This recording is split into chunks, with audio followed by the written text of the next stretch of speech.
Good day and welcome to the program Midday Show, where they come to you from the Society for Radio Democracy 98.1 FM. And we some also on the internet on www.radiodemocracy.sl. Mina Kaifa to contact where they bring this edition of Midday Show come to you.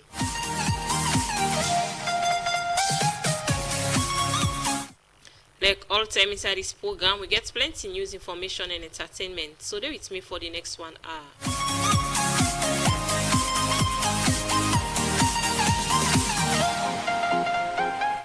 You can be part of the program by way of sending a comment or text message to the number 0779819181, or if you go to our Radio Democracy Facebook page.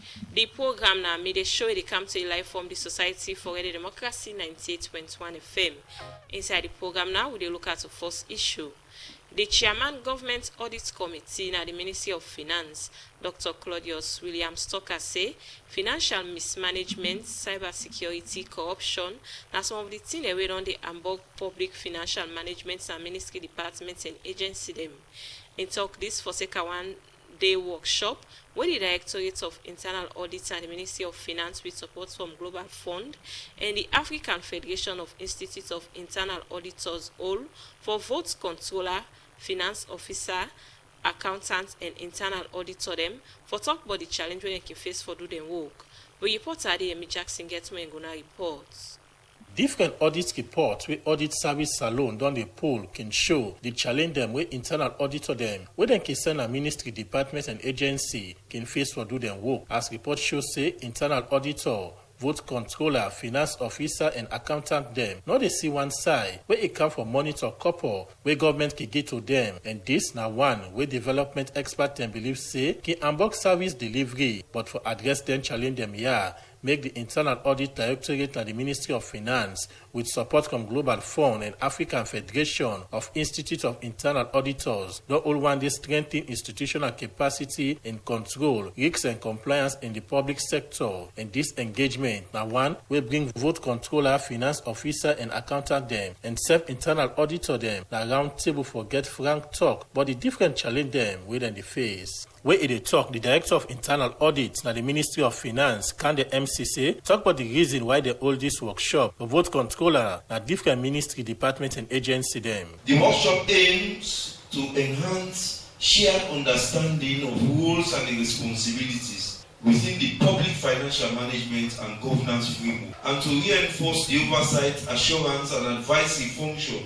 of internal audit unit in ministries, departments and agencies. Internal audit units basically perform two functions. Firstly, they give assurance, and secondly, they also perform advisory function. They make recommendations and expectations of the internal audit directorate. The directorate sits in the Ministry of Finance, and we also have various internal audit units in the different ministries, departments, and agencies. So to enhance awareness in promoting effective governance, risk management, and internal controls. The Director of Internal Audit and the Ministry of Finance also talked about some of the things them where they hope for achieve. At the conclusion of this workshop, the following outcomes are expected. 1. Improve institutional understanding of control, risk, and compliance framework. We have different control framework, different risk management framework, and also for controls.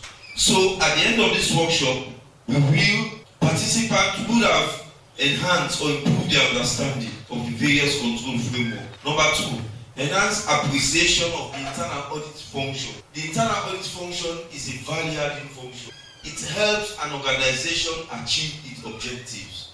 Number 3, strong commitment by stakeholders to support the internal audit activities, including timely implementation of audit recommendations. Improved coordination and communication between internal audit units, audit committees, and management across institutions. Identification of key capacity gaps and risk areas requiring policy, procedural, or institutional strength. Where they talk on behalf of the leadership at the Ministry of Finance, the Deputy Financial Secretary in charge of administration, Mame Miata Kalon, say the workshop now part of the Ministry of Finance commitment for getting to public financial management and also monitor how MDA them they use the couple where government can give them. Your presence here reflects the shared commitment to a stronger institution, better governance, and increased public trust. In today's interconnected and fast-changing environment, public sector organizations face growing expectations and heightened scrutiny. Effective control systems and sound risk management, robust compliance frameworks are no longer optional. Therefore, this workshop provides important platform to a shared experience, exchange good practices, and learn from diverse perspectives across countries and institutions, in our own case in MDS. Over the coming sessions, we explore practical approaches to strengthen capacities, enhancing coordination, and building resilient systems that can adapt to emerging changes. I encourage all participants to engage actively, ask questions, and contribute openly. The real value of this workshop lies not only in presentations, but in dialogue and collaboration as we build together. Inside in your talk, the chairman for Government Audit Committee at the Ministry of Finance, Dr. Claudius Williams Tucker, talk about the challenge where public sector institutions them don't they face and how in things say this engagement can address them, challenge them. The public sector institutions face complex risks and challenges from financial mismanagement and of late cybersecurity threats. There is also weak controls and non-compliance, and that can lead to corruption, inefficiency, and loss of public trust. However, with this partnership, the aim is to develop robust policies and procedures and establish clear guidelines for control, risk management, and compliance. Also to enhance risk management frameworks by identifying, assessing, and mitigating risks proactively rather than reacting to risks. And to build capacity and awareness in terms of training staff on controls, internal controls, risk management, and compliance best practices. The chairman Government Audit Committee and the Ministry of Finance also talk about some of the benefits them where this engagement could bring to MDA them. The benefits of this will be that it will lead to improved governance and decision making. It will also enhance risk management and control, increase transparency and accountability, and will lead to a better service delivery and public trust. By implementing these strategies, the public sector institutions can strengthen their capacity, control risk management and compliance, ultimately serving the citizenry better. Sierra Leone's public sector can benefit from this strengthened control and risk management. So if you implement robust internal audit functions, you'll be able to control the expenditure and you'll be able to control cost and the transparency in terms of transactions in the government sector. Dr. Claudius Williams Tucker and for assure participant them at this workshop say the Government Audit Committee together with the Ministry of Finance will continue for work with ministry, department and agency them for improved coordination and collaboration between internal auditor and vote controller them. For the Society for Radio Democracy, Adeyemi Jackson, the report. The program now midday show they come to live from the Society for Radio Democracy 98.1 FM. And today inside the program I get with me and Sumana Kone, in the Director Mental Health and Psychosocial Support Service and the Ministry of Social Welfare. As today they also for talk about the impact of the Directorate of Mental Health and Psychosocial Support Service in the fight against drug and substance abuse. Well, with that I want to welcome the studio guests. Good afternoon and welcome to the program. Good afternoon. Good afternoon to all of you. Okay, so before we come to the topic proper, plenty time people don't they use the word drug and substance abuse, and where plenty people don't they feel say now we take tramadol or kush or self alcohol, no more na drug and substance abuse. So you could tell family what they mean by drug and substance abuse. Of course, I want to say thank you for that question. The end of it all, now abuse or misuse. All man is drugs. Of course, as a student, so they take Panadol, paracetamol. You said they take something, prescribed. They're going to take, say, 5 mils or 500 mils in canteen, and they prescribed. So the point is, tramadol, people need to prescribe them for pain in canteen, but once you don't go to the level where it don't go above what you require, now abuse, and people don't go to the extent for every use drug them drugs and the basic paracetamol, painkiller drug for kill themselves through drug overdose. So if you take drug when not prescribed according to which you need, you don't overuse them. You don't misuse them. So definitely not abuse them. Alcohol, all inside that category, even cigarettes, they're all inside that category, tobacco. People they drink some rum in this country, they don't even know the alcohol content. Some might they kill them, they damage their internal organs, it gets health implications in them. It affect their brain. So once you don't go above your limit, above the legal limit, which you're supposed to get, you don't overdose, you don't misuse, it affects you greatly. Okay, so what is the link between mental health challenge and drug and substance abuse in Salone? Of course, none of the big things that really affect young people then. Of course, we talk about different drugs, we talk about kush, we talk about tramadol, as the case may be. So most of the people, the evidence we don't get is that once you don't take drug excessively, it affects your brain. And the common evidence we'll get will affect young people now drug-induced mental health and psychosis. Now one of the serious mental health disorders in Nandi will affect young people to take drugs. Of course, that don't be evidence, from the psychiatric hospital and then some of the research that we don't do. So, in your own experience as the director of mental health and psychosocial support service, in any way that is it that plenty people when they take drugs or any substance abuse they make in getting mental illness, or now the mental illness they cause them for making go into drugs or substance abuse? Interesting question. I like chicken and egg. Which one they come first? And the chicken they come first, or the egg they come first? Some people because they already get existing mental problems, then they can lead them to take drugs. Some might get anxiety disorders, some might get depression, or some might get other conditions. They can lead them to take drugs, and the physical will help them. But it's even worse in the situation. Then just like I tell you, most young people are very okay. But once they don't begin taking drugs, then they do, like tramadol or kush, it affects their brain. And of course, then we could call it psychoactive substances. It affects their brain and it may a developmental problem. Now that make the data we'll get, it show we say most of the young people that will go register the Ministry of Social Welfare. Now 60% are young people that don't drop out of university. And a very huge concern because when they take the drug, they only be motivated to go for class again, so when they concentrate again, it affects their brain. So they see plenty of young people drop out of university and colleges as a result of drug addiction.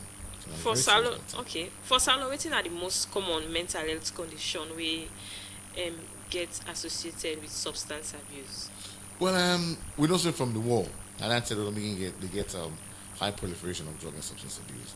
But for some of the common mental problems in this country, anxiety disorders, we don't prolong, it leads to depression. But of course, now we don't begin to see psychosis.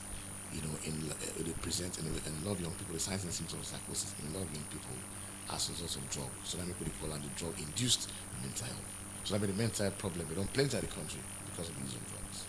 So it's not the status of mental health challenge in the country? It's not an increase because we still get drugs in Salone. It and it don't become more serious because even parents themselves don't develop mental health. What we call parental mental health. We don't get plenty of parents them, we don't become die as a result of drug addiction. We don't get behavioral problems as a result of drug addiction. All that pressure they do on parents and it makes them begin to develop mental problems. Okay. A name na Ansumana Kone, the Director of Mental Health and Psychosocial Support Services, na the Ministry of Social Welfare. As today in there, so for talk about the impact of the Directorate of Mental Health and Psychosocial Support Service in the fight against drug and substance abuse in Salone. Continue for the between the program. The program now made a show. They come to you live from the Society for the Democracy 98.1 FM. Yourself can be part of the program by way of sending comments or text message to the number 077981981 or self you go now already Democracy Facebook page. Well, inside the program now we'll look at another issue. The chairman for the Wages and Compensation Commission, Al-Haji Alpha Usman Timodon, say not all the public service workmen and salary go add pan the salary increment proposal where the commission they put together now. Al-Haji Usman Timbo talk this inside the every week press briefing where the Ministry of Information and Civic Education they organize for look inside the work where the Wages and Compensation Commission don't they do for address public servants workmen and salary and benefits in the country. Jaffa Mans Davis gets more and gonna reports. The talk about wages and compensation issue in the country. Now only they come up on different conversation them from cabinet meeting, parliamentary sitting to even ordinary workman conversation. This issue be make President Bio been put inside the Big Five game changer, the Public Sector Reform Initiative, where this be make the later form the Wages and Compensation Commission for look inside all the issue.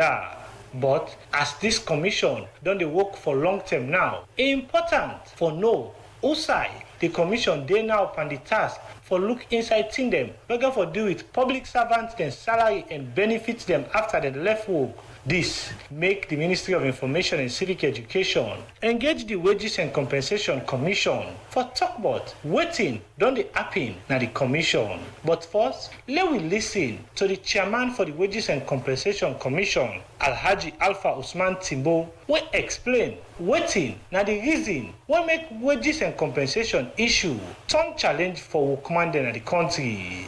So, because of the existence of different institutions or establishments made by governments, we confer various responsibilities for determining terms and conditions of employment for their employees, that now the account for the disparities, the distortions.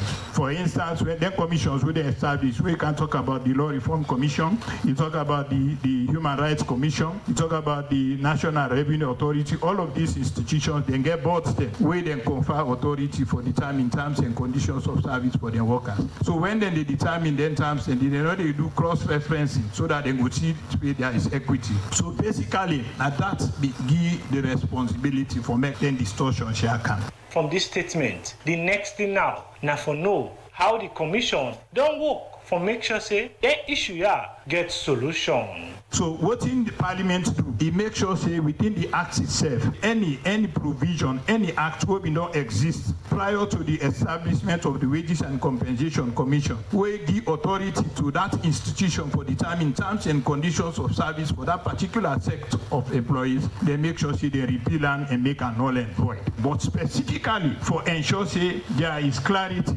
make sure say the Pensions Act of 1946 when cap 173 the day as part of them provisions shall would repeat. Section 24 of the Judges Conditions of Service Act 1983. Then you get section 5, 6 and 24 of the Pensions and Retiring Benefits of President and Vice President Act 1986, Minimum Wage Act of 1997. The one where the act makes sure they repeal them one and confer the responsibility with them various institutions shall be do to the Wages and Compensation Commission.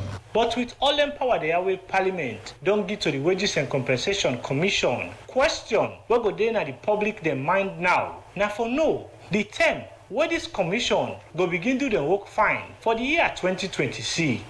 The chairman continue for explain. This year, we get two functions. We do budgets, where they work towards the operationalization of the commission itself. This 2026 now is the period of commencement of the harmonization process. The minimum we don't go upward from Musa Ibine before. So thereby it's time to bring the gap. As we talk, we don't obtain all the data from the president downwards, everything. So all public sector employees, as I talk so now, we get their data. We don't do some quick analysis where we don't give a position paper to the Minister of Finance. As a commission, we say if government want to give any salary increase as at this time, their salary increase not for go to persons the way they earn over and above a certain threshold, especially like 200,000. So that grades there will be between 1 to 6 people within their 1,000 to 2,000, 3,000. Those are the categories then the government supposed to look at for see how they will begin narrow the gap so that we reach that objective of equity. Their efforts here, according to the chairman for the Wages and Compensation Commission, now one way they still get concern, but the couple what they go use for implement plenty per them plan they are, will make it end for colon. The Ministry of Finance for give them the right backing so that they go able for look inside issue them. We get for do it wages and compensation for public servants in the country. For the Society for Radio Democracy, Jaffa Mans Davis, the report. The program now made a show they come to you live from the Society for Radio Democracy 98.1 FM. Yourself can be part of the program by way go send a comment or text message to the number 077921981, or if you go on our Radio Democracy Facebook page. Inside the program, I still get with me and Sumana Kone, the Director of Mental Health and Psychosocial Support Services, now the Ministry of Social Welfare. As today in the House for talk about the impacts of the Directorate of Mental Health and Psychosocial Support Services and the fight against drug and substance abuse in the country. So now let's look at again waiting at the most common drug where people they use in the country. Of course, we get various types of drugs. Then, of course, we research, don't prove. In 2024, then we do a cross-sectional study. We do a pilot study of 5 districts in the country. We interview 16,000 people. This one was done in collaboration with the Ministry of Health. So we find out, say, districts like Boso, you even get tobacco, surprisingly. Tobacco where people they really smoke very frequently. But of course, you also get tramadol, you get kush, where the findings then show say people use very commonly. But you go to drugs and also quietly, you get a molly, you get ecstasy, we young people in the use. And of course, even cannabis sativa, is still in the communities. So again, now look at waiting how this don't they affect the young people in terms of looking at then they take them kind different drugs than they. I was just like I say, from a social perspective first, it affects them behaviorally. Once a young person join addiction, one force, it become very difficult for handle. In family members, then they clash, it become thief man. And just like I said previously, we don't see lots of young people that drop out of university as a result of addiction. Then the medical impact also, we see young people and they develop serious pendant, and embody them. Some pendant as big as map of saloon. We don't see young people and they die also as a result of addiction because the chemical component of kush, especially, is very deadly. Now I made the component inside the most recent one as a result of research, now netazine. And netazine is a poison that they describe them as a fatal opiate with the inside kush, where they really, really kill young people. Okay, this waiting are some between the way this survey fair notes. Is it that now young people we get work or the one they will not get work on our students them? There is plenty. First of all, drug taking don't become like a lifestyle in this country, such that if you're a young person, you're there in the group of other young people them. You don't take drug. They will just feel them more, you're an outcast. Then, this peer group influence. It affects a lot of young people. And that make the age group of early teenagers to the late 20s and early 30s, that mostly, the youth population, the economic active population, and they take the drug. When they pan this drug, they do no better thing. Just when they pass. So you can imagine final year students that drop out of university. It means a lot in terms of the impact of drug. They would also see people that would work, when they take drugs, they don't sack them. We don't see solicitors, we don't see police officers, people that are different spheres of life, bankers, that they take drugs, they do an addiction, they don't kick it out of their job. So not only people that we know they work, even people that were gainfully employed, we don't say that they do an addiction and they don't lose their job for that day. Okay, continue for the treatment at the program. Look at what the directorates done they do in terms of treatment and self on and how for integrate them people here back in the society. And name na Ansumana Kone, and the Director of Mental Health and Psychosocial Support Services, now the Ministry of Social Welfare. As today we look at the impact of the Directorate of Mental Health and Psychosocial Support Services and the fight against drug and substance abuse na salon. The program may show they continue, and now not time for make we take break na the program.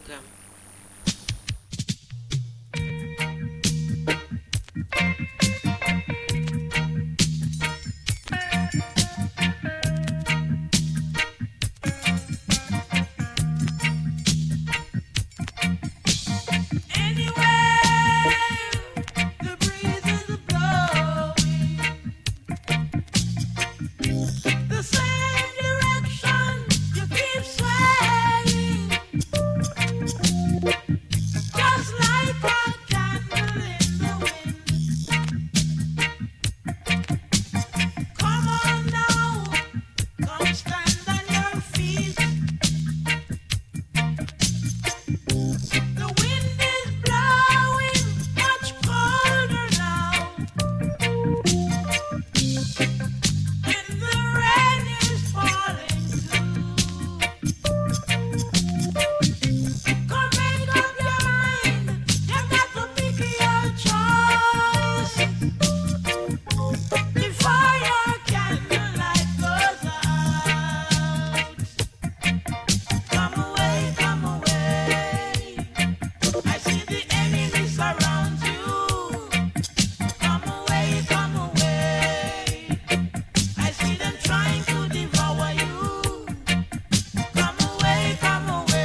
fam would hope so now don't enjoy that song then at the program. The program now made sure they come to live from the Society for the Democracy 98.1 FM.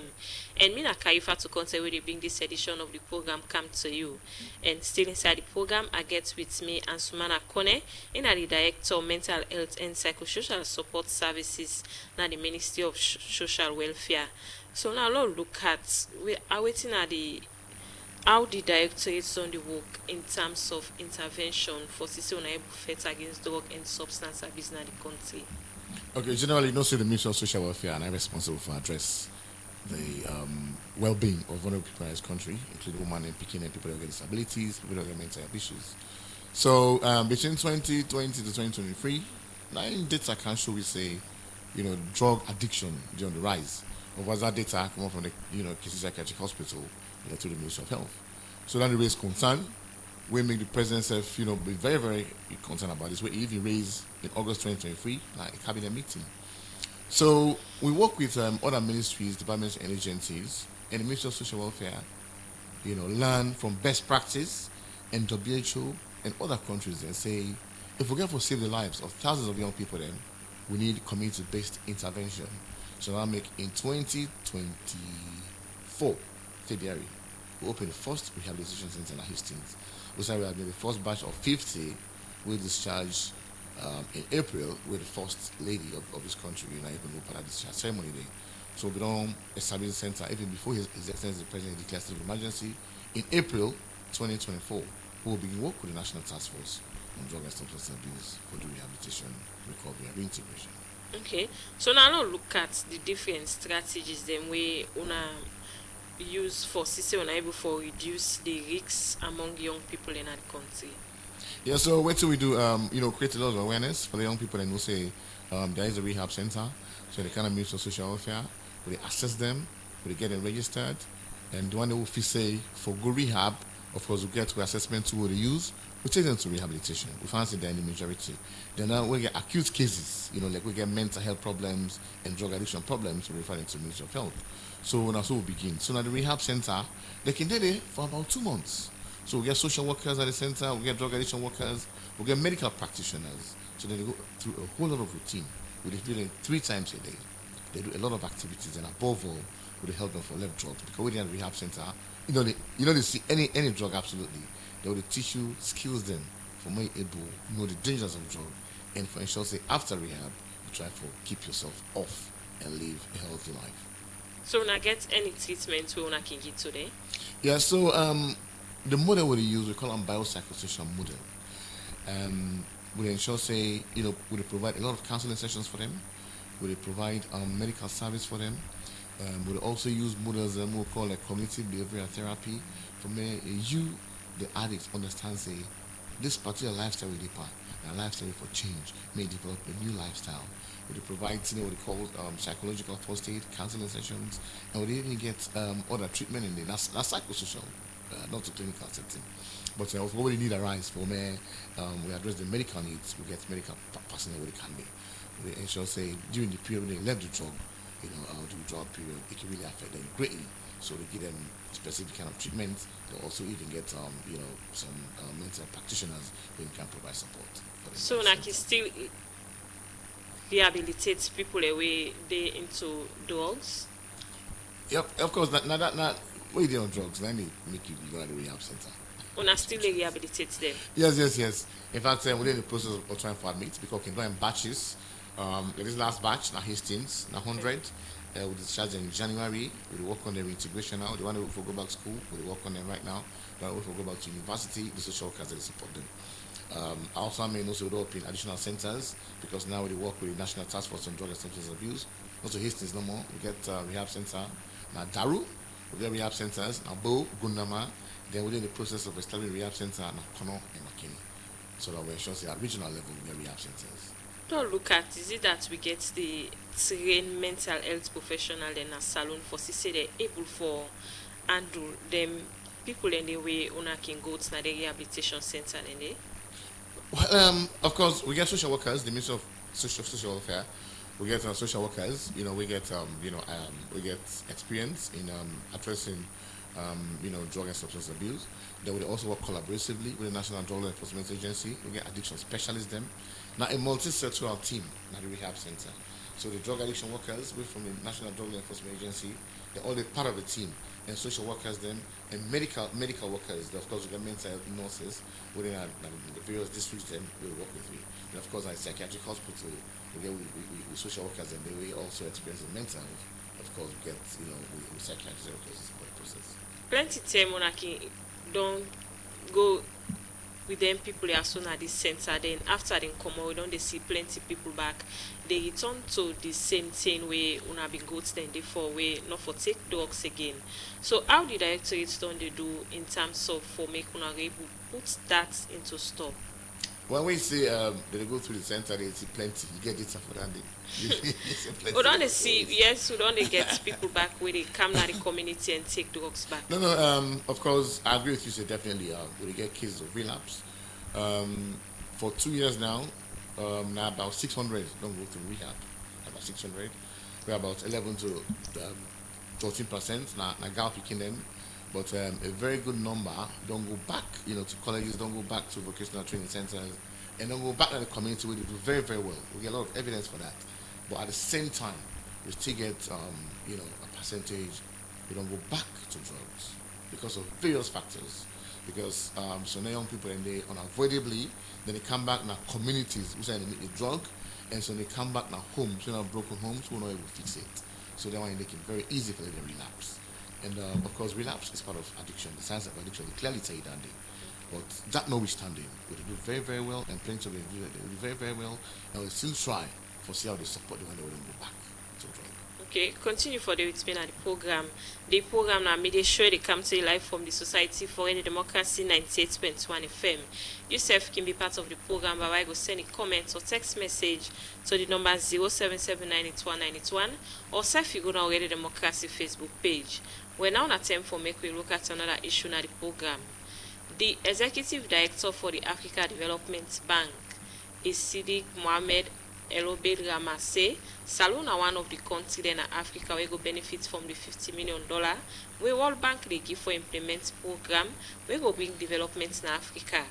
In talk this is one meeting where all with President Julius Maada Bio na status also then go talk on the way bank don't they do for support government for get strength to the country economy. You know Kabia gets when gonna report.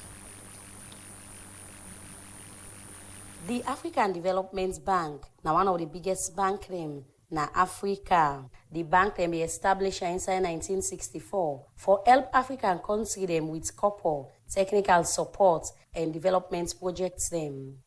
For over 60 years now, the bank don't support African country them for improve the economy, infrastructure, energy, agriculture, education and health. And Salone, now one of the African country them at the world where for over 50 years now, this bank don't support na different area them we get for do with electricity, road construction, water supply, agriculture, and private sector developments.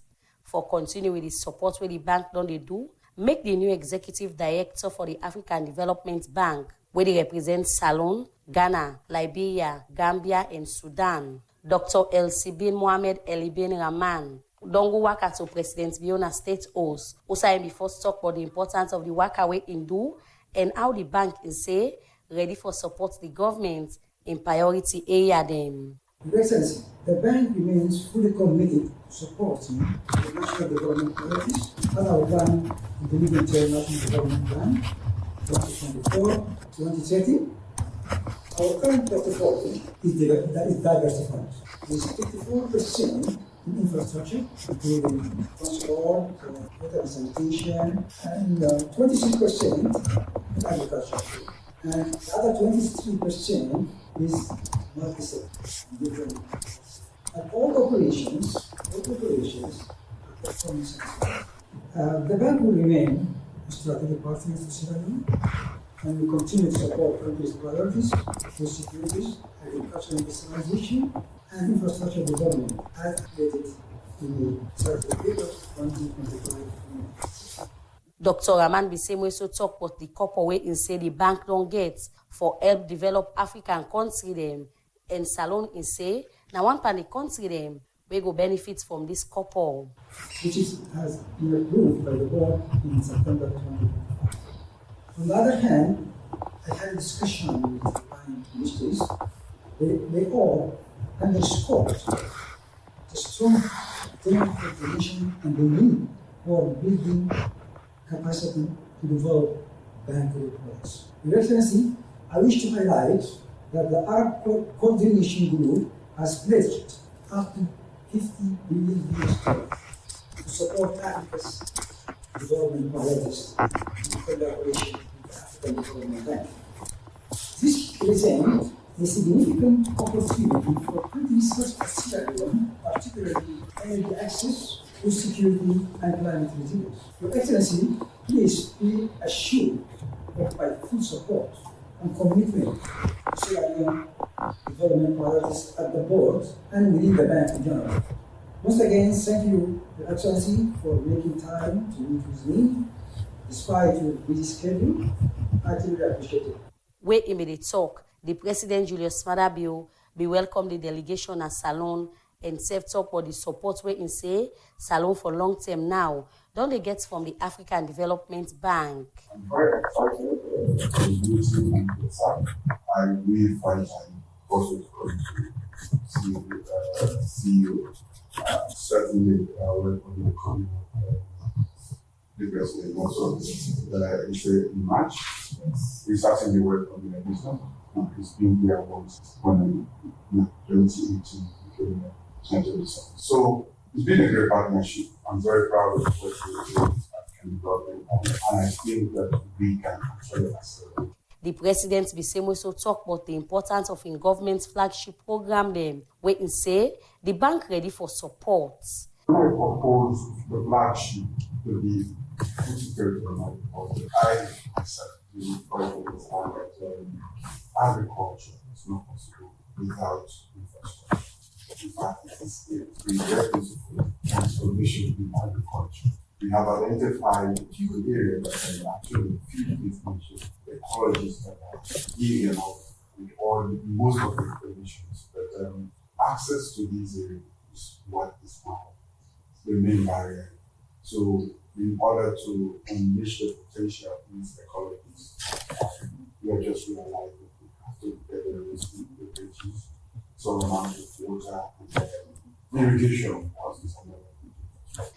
President Julius Maada Bio be end up tell thank you to the African Development Bank for the support where in say they don't give to Salon for long term now, and safe say Salon commit in safe for make sure say they use the different couple them with the bank they give them for the rights purpose. For Radio Democracy, Kabia the reports. The program made a show they continue, and inside the program I still get with me and Sumana Kone, the Director Mental Health and Psychosocial Support Services at the Ministry of Social Welfare. So Mr. Kone, now look at the role of family members and safe community people in this fight against drug and substance abuse.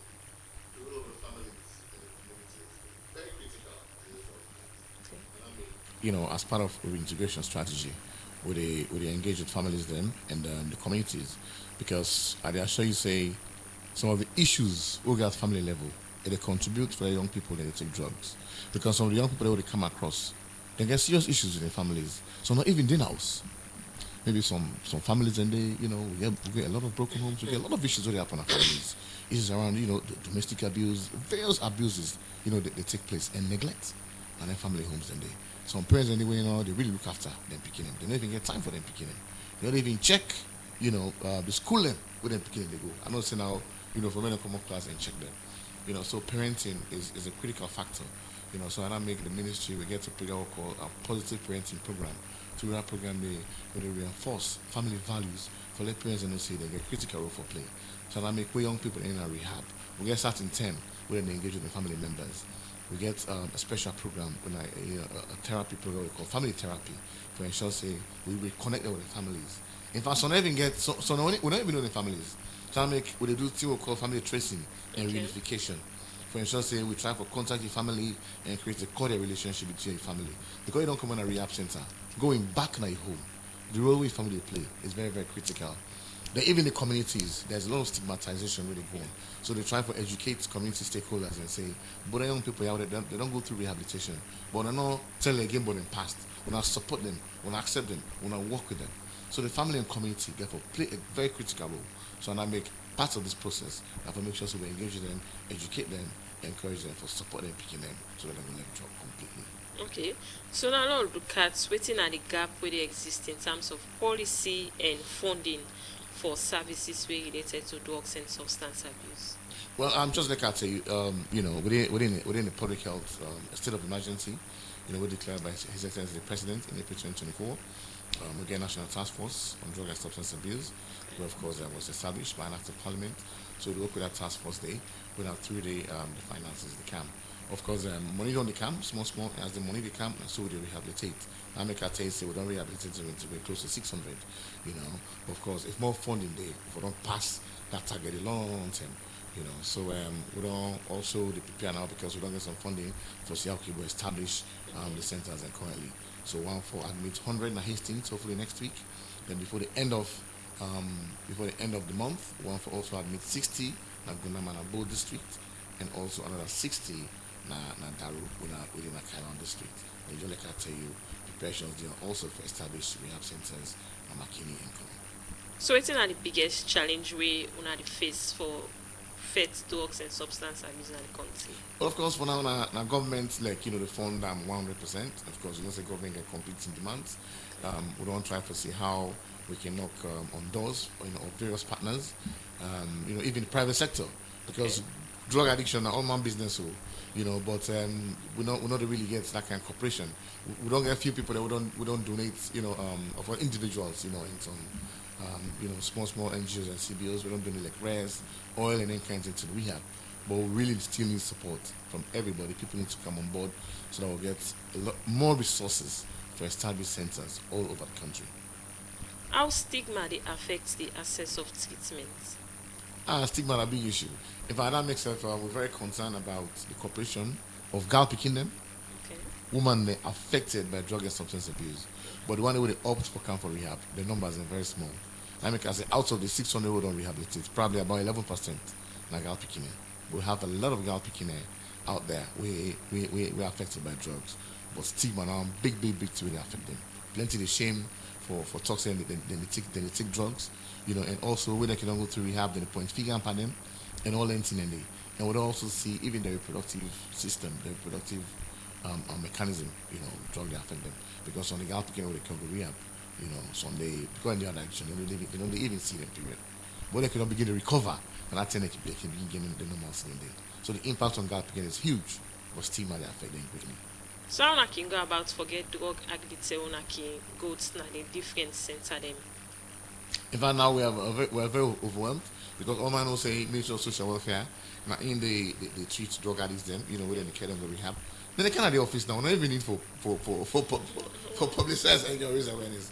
Then the kind of office as I'm speaking, they're in our office right now for be registered and we'll get a database of close to 3,000 within for rehab. But of course the resources will get for determine, more and more young people then benefiting from that particular service there. What are the benefits of people that we don't go to that center day after they come out? Is it that una get a training or send them back to school where the directorate can do for say they empower the young people in there? Plenty. The first benefit is that we don't go through rehab. You become drug free. Now the first thing we try to establish. Okay. You become drug free. So that make the first 2 weeks it can be very challenging. When they go through withdrawal, with the drug they left them. Because that makes some can attempt for escape. Because with the drug they left their system, it's very difficult for them. They go through very difficult times. But after that now, they cannot become emotionally stable. They can begin engage them, using counseling sessions and all that kind psychosocial interventions and there. So that make before they left the center, all man they get career path. You are going to education with ensure say we support you after you are going to vocational training, you are going to business. So that make we work with other partners. We work very closely with the Ministry of Education. Basic education, we work with them, we work with the Ministry of Technical Higher Education, we also work with the Ministry of Youth Affairs, we work with a lot of partners, for ensure say after the rehab process, we get them engaged. And even the family members, so man they just want to go and establish relationship back with the family. So it's very, very challenging, but we do our very best. When to say, then come out clean and engage meaningfully, because the whole idea is may know the impact of drug, may left drug, may develop relapse prevention strategies. I mean, we got something also what they call the 12 steps to recovery. It helps you from the dangers of the drug, and we get peer group sessions with them as well, for instance, they support each other after rehab. So we can refer to them as ambassadors of positive change. So once they don't come out through rehab, we work with them for raise awareness and talk to other young people from the dangers of drug. So again, how much people they don't benefit from this rehabilitation center? Well, I say close to 600 don't go through there. Then the one that don't come out, we still work with them. And for we know, so a good number, at least 60% don't go back into education and help on meaningful activities. Some are not even get scholarship, they don't go abroad. Because some are maybe on drugs, but opportunities been there from in people them, abroad or other, people that work with organizations. But we on drugs, it can be very difficult. So some they don't go through rehab, they don't let drug, they don't get the opportunity, so don't go back abroad and be on very good team. Because so remember, this services way on again are free or people they pay for? Not free. It's government funded. Not free. Now government to salon to support this process. It's government funded. It's free. Nobody pay. We have. You did say we said eat 3 times a day, breakfast, lunch, and dinner. You get other facilities. It's free. Now government fund them. Nobody pay. Okay.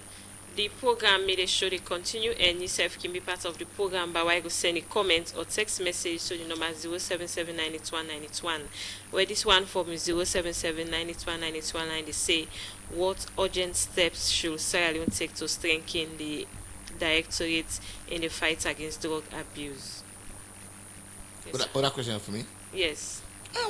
We're getting manpower, but if they can help you with more resources, more money, we'll establish more centers, because the need, it's all over the country. But you like I don't say, now just 3 sides, the whole salon will get rehab centers. Now Hastings, PMTC, Gunama, Nabo for the southern region. Then we also get Nadaru. We're in the process for opening now McKinney and Kono. But other side in the Winnie Rehab Center. Last week I've even been so what of Bo we wanna say gets the highest rates of people where they take. Yeah, Bo get Gunama. We'll get rehab centers in Gunama. Now the military based them, now they do rehab centers in there. So now they go to rehab center. It's about 10 miles, 10 to 12 miles from Bonabo district today. So now in the southern region. The northern of Daru, now in the for the eastern region. But we're in the process of opening another one. When? The preparation they on. And our belief is by end of the month, we will do the first admission in Nakoma district. People are looking forward to that. We prepare the place currently. The marking is almost ready now Teko Barracks. Then say they look forward because the demand for rehab is extremely high. Because marking back if you go there, if you're waiting going under, it will shock you. So they say they try for open the center there, hopefully by the end of the month as well. So what are some of the conditions of the people where una can go with that center there? Is it that now the one them we like normally we they see in a street, don't they smell, or the one that we just begin take drugs, now una they go to the center? We get an assessment tool. So our assessment tool, they determine the referral pathway. So you will get serious condition. And then you get the Ministry of Health as part of the task force, where they own pillar 3, when are treatment and care. Like you will get PENDA. The one in the of course in the smell, some money you see them moon all. They know the kind of rehab center for Ministry of Social Welfare. No, you go through Ministry of Health. There's some, and they would also see from the assessment, say you get mental problem, then plus addiction problem, you can fight to the psychiatric hospital. So like the one already medium to low, we just don't begin to take the drug. We have basic addiction and they can go down the rehab center. So we get standard operating procedure what we use, we get a referral pathway, we have the assessment tool, and then from down there. So we're not even the last one, so we'll take plenty of money on the streets. Like the one who had Mr. Kenema, Nadaru, we got one place where they call Kush College. Now that we take them, about 50 of them for carrying one of the rehab center. So Sunday one and they're really bad off. So everybody get the opportunity, absolutely. Everybody get the opportunity. Okay, so Mr. Kone na the California the studio, what will be message out there to family members, community people, and self other government institution for help in the fight against drug and substance abuse in the country? I don't even start to we do democracy 98.1 because I'm also not coverage will go far wide. When I help you for find some resources for more established more rehab centers. And of course to the young people I encourage them to let drug. Because drug is not good for them. Of course, the communities and the families, when they know say, when they prepare come rehab, when they embrace them, when they know discriminate against them, when they don't stigmatize them, when they believe in them, and believe say, now change people them, and new creatures, and as Sierra Leoneans now picking them, they need to come back and contribute meaningfully to the society. Okay, plenty thank you for joining the program. In name na Ansumana Kone, and the Director of Mental Health and Psychosocial Support Services na the Ministry of Social Welfare. As today we also for talk about the impact of the Directorate of Mental Health and Psychosocial Support Services for the fight against drug and substance abuse in the country. Plenty thank you for joining the program. Well, now this edition of the program made a show for today, Wednesday, February 11, 2026, will left you. Plenty thank you to the executive producer Michael Sambola and we producer Theodore Arena. And plenty thank you to DJ School Face for technical support. Fatma Tasamo Omekuna watch you live on Facebook page. And we will present this edition of the program made a show. My name is Karifatu Conte.